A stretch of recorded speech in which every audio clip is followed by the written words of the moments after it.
Hello, and thank you for joining today's Community Connections event discussing lung cancer biomarker testing.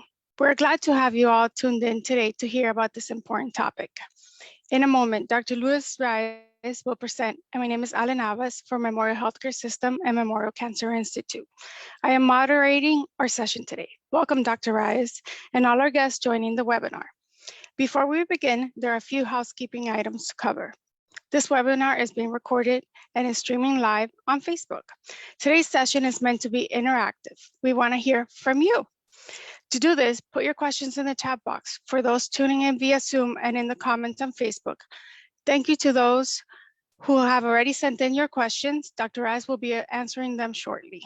Finally, if we're unable to answer all of your questions, we will send out a follow-up email with answers. Facebook listeners, check the comments for instructions on how to send us an email to be included. Community Connections is brought to you by the American Lung Association and proudly presented by the Memorial Cancer Institute and Memorial Healthcare System. We will now watch a brief video introducing Dr. Raez and Memorial Cancer Institute.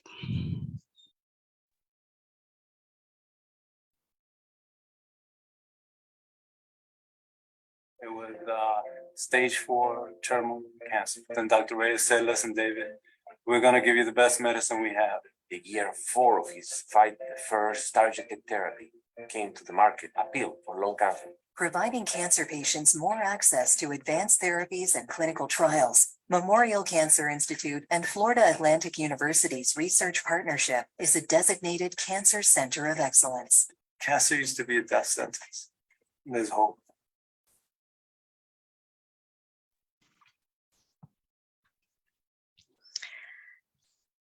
Dr. Luis Raez is the Medical Director and Chief Scientific Officer for Memorial Cancer Institute. He specializes in treating patients with lung, head, and neck cancers at Memorial Healthcare System in Hollywood. A critical component of his work at Memorial is cancer research. Dr. Raez designs phase 1 through 3 clinical trials with new chemotherapeutic agents and combinations, as well as translational research in the areas of cancer vaccines. His research has been funded by the National Cancer Institute and by pharmaceutical industry. Dr. Raez teaches the next generation of oncologists as a clinical associate professor of medicine at FIU, Florida International University, and visiting professor of medicine at Cayetano Heredia University in Peru. He's also an affiliate associate professor of clinical biomedical science for Florida Atlantic University.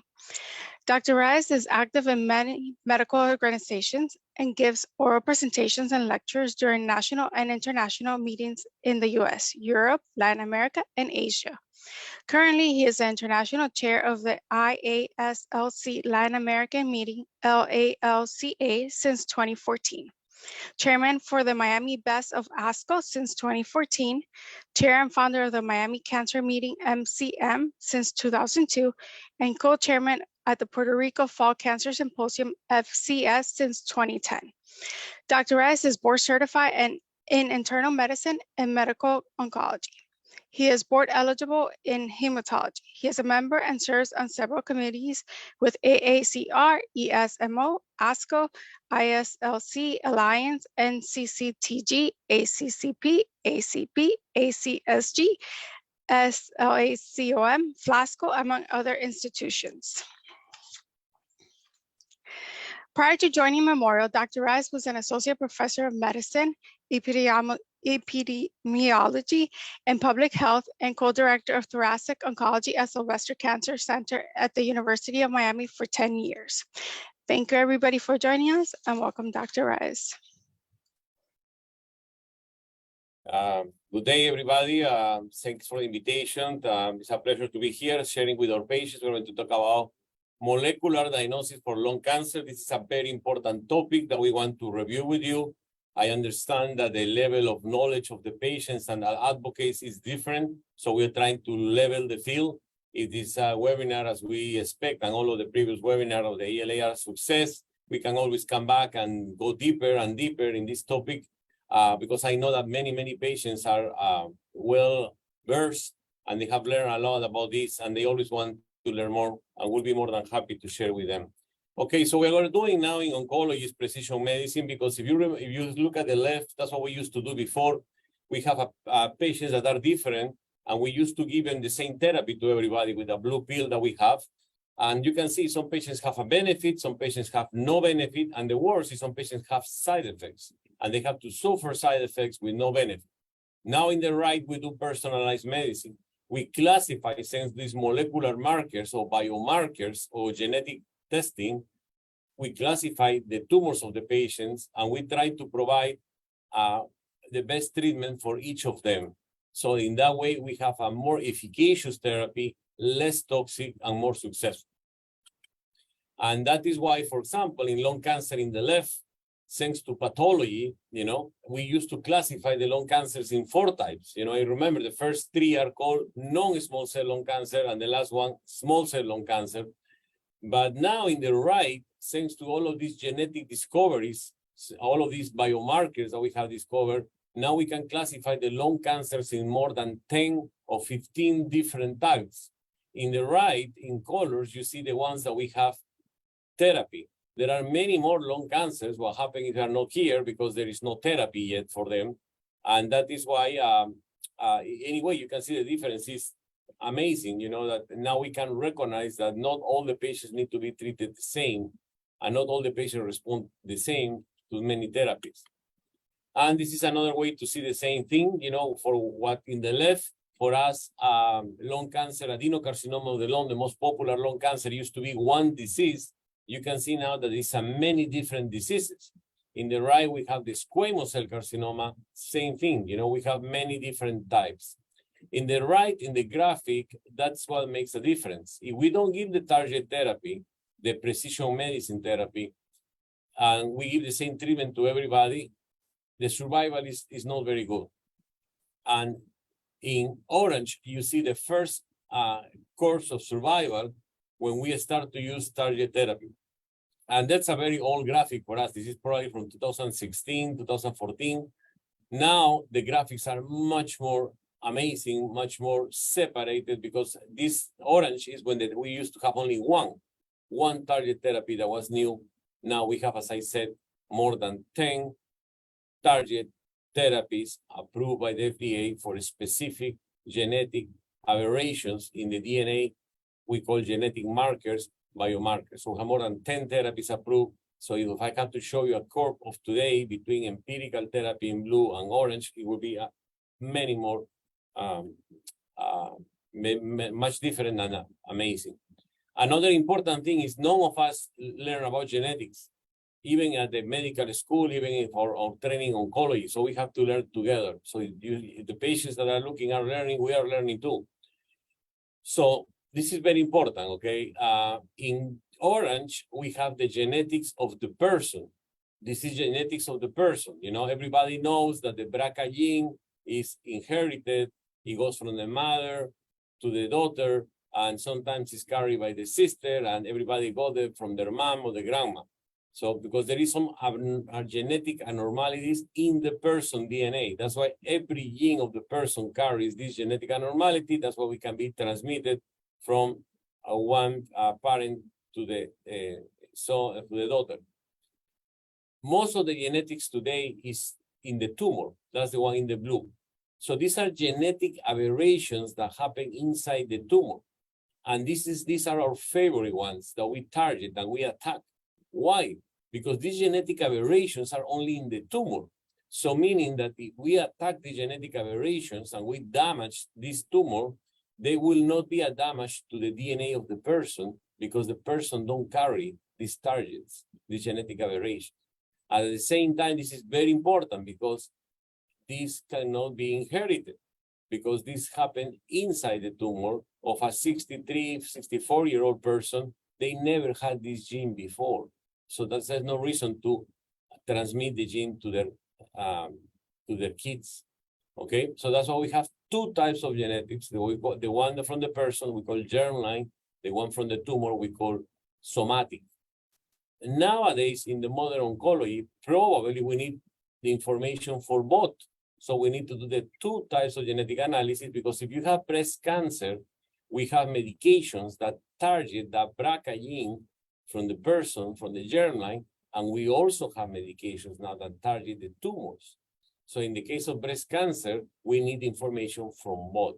In the case of lung cancer, we are only working with the somatic because we have not found yet germline genetic aberrations that can be transmitted.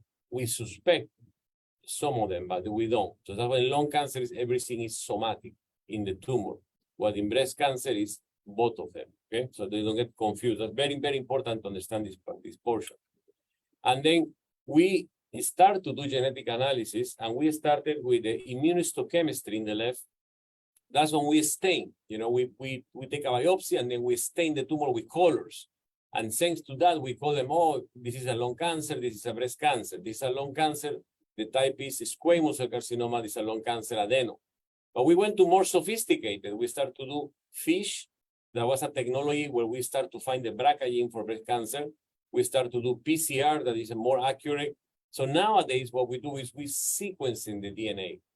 We cannot be looking the genes one by one because we have too many important genes. As I mentioned, in the lung cancer, we have at least 10 genes that are important. So it takes too much time looking for them one by one. So what we do is we do a sequencing of the DNA, and that's what we call NGS. And there are several types of NGS. And we sequencing the whole gene, and then in that, we find the genetic aberrations that are important, and hopefully one of them will be present in the tumor of the patient so we can target and we can attack the genetic aberration with our target therapy. So this is a summary of, for example, how we approach. You know, unfortunately, stage 4 lung cancer is a very common presentation in the United States. We get 225 new patients with lung cancer every year. Unfortunately, 100,000 at least are stage 4. So when they come to us, that's the way that we classify nowadays. 25% of them have one of these 10 genetic aberrations. So we have oral therapies, we have pills for them. So that's why the molecular analysis is essential in lung cancer, because thanks to that, we can classify if you fell in the 25%, for we have a therapy, oral therapy. There is also the rest of the patients in the bottom. We also have biomarkers for immunotherapy. And the most popular one is the one called PD-L1. PD-L1 is a stain that we do in the tumor that allow us to see if you can have a good response to immunotherapy or not. Because, as I said, only 25% of the patients we have oral therapies. For the rest, we use immunotherapy and chemotherapy, as you can see. If you get a very good stain with the PD-L1, you may have only immunotherapy. I'm putting as example pembrolizumab, but we have other agents like atezolizumab, nivolumab, durvalumab. And if you don't get a good stain in the right, you get the immunotherapy with the chemo. But that's what the way that we use these genetic markers every day. That's what every patient needs to be tested. Finally, these are examples of genetic markers, not only in lung cancer. For example, the one called ALK, this genetic aberration, we have 5 drugs approved in the United States. For ROS1, we have 2. For RED, we have 2. And some of these genetic aberrations are not only present in lung cancer, as you can see, some of them are present in thyroid cancer, biliary cancer, or many other cancers. So they are common to several different types of cancer. So finally, I want to talk 2 minutes about liquid biopsies. Liquid biopsies are very important because all of this genetic testing, all of this discovery of genetic aberrations and biomarkers is done in the tissue, in the biopsy. Yes, I told you it's in the biopsy, it's not in the patient. But also, nowadays, instead of doing too many biopsies in lung cancer patients that are, as you know, not easy to be done because we need to stick a needle in the lung, we can now get fluids. And the most popular fluid, as you can know, is the blood. So from the blood, from the blood sample of the patient, only 10 cc's, we can isolate DNA or RNA of the patient, the DNA or RNA, but it's inside the patient, but belongs to the tumor. So this tumoral DNA that is swimming in the blood, coming from the tumor of the patient, can be isolated and can be analyzed, and we can look for the same genetic aberrations or markers that we are looking in the tissue. But the advantage is that we can get blood from the patient many times. The problem with the tissue is that if the biopsy was too small, there is not enough tissue, or the pathologists use already all the tissue to see if this is a lung cancer or breast cancer and did some stains, there may not be enough tissue, and that's very common. Very commonly, 20 or 30% of the biopsies don't have enough tissue. That's why liquid biopsies are so important, because we can do liquid biopsies in everybody, get the blood draw. If it's not enough, that is not very commonly happen. Usually it's 10 cc enough, then we can do the genetic analysis from the blood. Yeah. And as you can see in this graphic, that's the way that we do nowadays. If you look at the green side, we start with the tissue, and if it's not enough tissue, we can do the blood in the right, in purple, no? However, sometimes in the left, in the middle, you see that blue one, squares, we do the tissue and we do the blood, because sometimes the tissue is not 100% accurate. So if we have the opportunity to do the tissue plus the blood, is much better than do only the tissue or only the blood. This is a very important message. A lot of doctors or patients in the United States only get tissue, only get blood. Both of them together are better. They are more accurate. We catch more genetic aberration, okay? So, and finally, we are only in the beginning. I'm just only mentioning molecular testing for lung cancer in metastatic disease, but we can do many more molecular testing in other moments of the process of the disease of the patient. So for example, in this graphic, especially now with the help of liquid biopsies, we can detect in the left side the cancer before arise. I want to mention a couple of slides at the end. We are looking for technology that liquid biopsy in the blood can help us diagnose lung cancer and other cancers in the blood. Much more accurate than the CAT scans or the PET scans that we use. Then when the patient, when we can see in that mountain, small mountain in the left in purple, now the tumor is growing inside the patient gets treated, the patient gets surgery, and the tumor burden goes down in purple. And then we cannot see the tumor anymore because you did the surgery took the lung cancer out, we cannot see. The liquid biopsies can help us in the blood to try to see there is minimal residual tumor hiding there from the x-rays.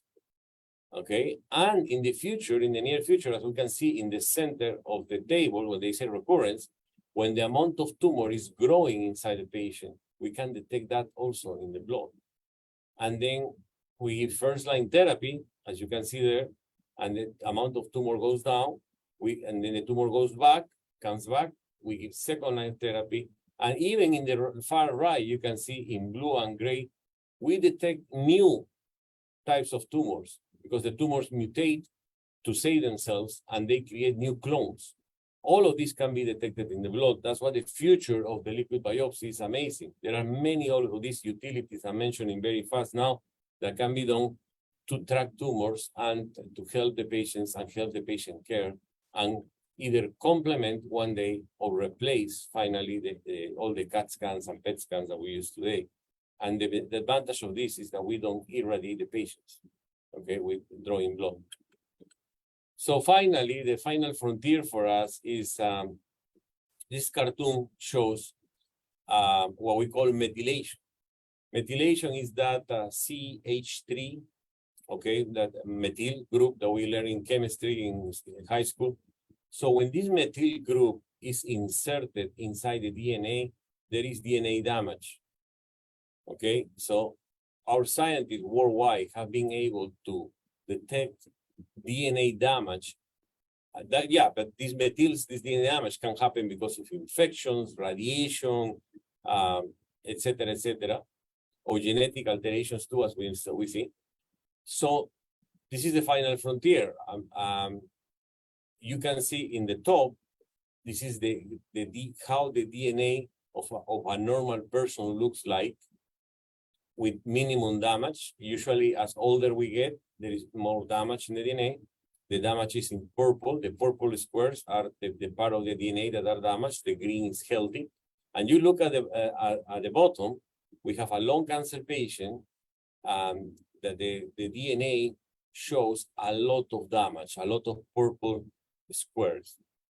So comparing these templates with our blood, we can try to predict which patients have cancer and which patients no. So we're very close to validate this technology, so we'll be able to diagnose not only lung cancer, but many other cancers in the blood, as we were never able to do before. So thank you very much for listening, and we are going to promise to give at least 10 minutes for questions. Thank you, Dr. Raez.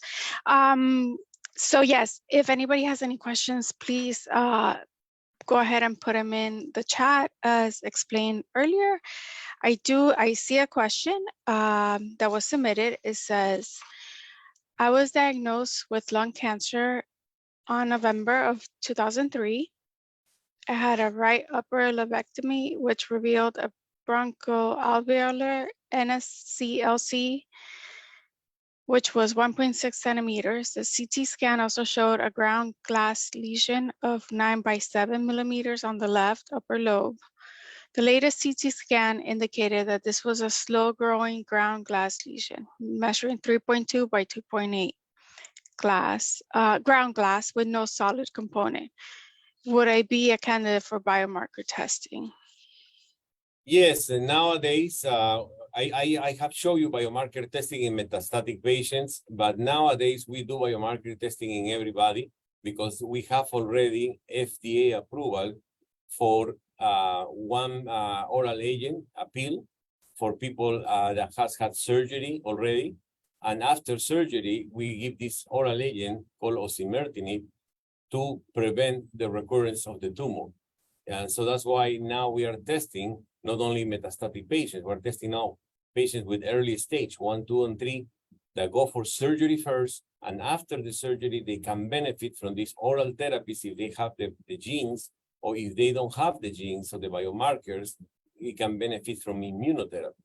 So that's why molecular testing is really a mandate in every patient with lung cancer all over the world, because our guidelines of our International Society of Lung Cancer, ISLC, these are worldwide guidelines. They're not only guidelines for America or Europe or China or Asia. We are together on this, the lung cancer doctors, so everybody needs to have molecular testing. We're empowering you, patients and advocates, to request your molecular testing. Thank you. I see a question here. How long does it take to get test results for biomarker testing? If it's a liquid biopsy, a blood test, it's only 9 days. Some companies can do maybe in 8 days. If it's tissue, it's maybe 2 weeks. However, the problem with the tissue is that we have to ship the tumor, from our pathology departments to the vendor, and that sometimes the time to shipping the tumor takes 3, 4, 5, 10 days, and that extra time adds for your results. So you need to wait longer. Because the liquid biopsy is easy. We draw your blood, and then you only have to wait the 9 days. The tissue, we order your test, but it takes several extra days for the technicians to ship the tissue to the vendor and do the test. Okay, so with that said, after diagnosis, how long should I wait to get tested for biomarker testing? No, usually we, the medical oncologists, in your first visit, we check if you have been tested already or no, because sometimes our friends, the surgeons, order the test. Sometimes some pulmonologists order the test. It is very helpful to us. So when the time that you guys come to the medical oncologist, we already have the results. But if you have not been tested yet, the first day of the visit, we order the blood and we order the tissue. And that is why at least takes 8 to 9 days to get the results and know what is the proper therapy for you. Thank you. You mentioned lung cancer patients. Do they do biomarker testing for all cancers that you know of, or mainly lung cancer? Mainly lung cancer, because in lung cancer we have the largest number of genes that have been discovered. Remember, I told you there are at least 10 genes for what we have FDA-approved therapies. However, we have another 10 or 15 genes that we're looking for therapies. I understand it's not the same in other cancers. For example, in breast cancer, they have a very good treatments, and they only do genetic testing for the triple negatives, that are the ones that don't qualify for anything. But I think the future is in genetic testing. I think I envision the day that we are going to have genetic testing in every cancer patient, and I hope that this is a right for any cancer patient in the United States, so it can be fully covered by the insurance. Great. We have a lot of questions coming in, so I'll go ahead and keep reading. Where can we get liquid biopsies? Liquid biopsies are approved by many insurances, or most of them, so they are available everywhere in the United States. There are several different vendors. You can Google for liquid biopsy names. You can see all the companies, and all the doctors are very familiar with them. We are very lucky in this country that we have full access to liquid biopsies. Thank you. For LUL segmentomy, October 2022, chemo and not immunotherapy, CT and PET scans showed NED. Have 2 other spots being watched. Would liquid biopsy be beneficial at this point? Probably not, because you are in remission. There is no signs of tumor, so that's why hopefully,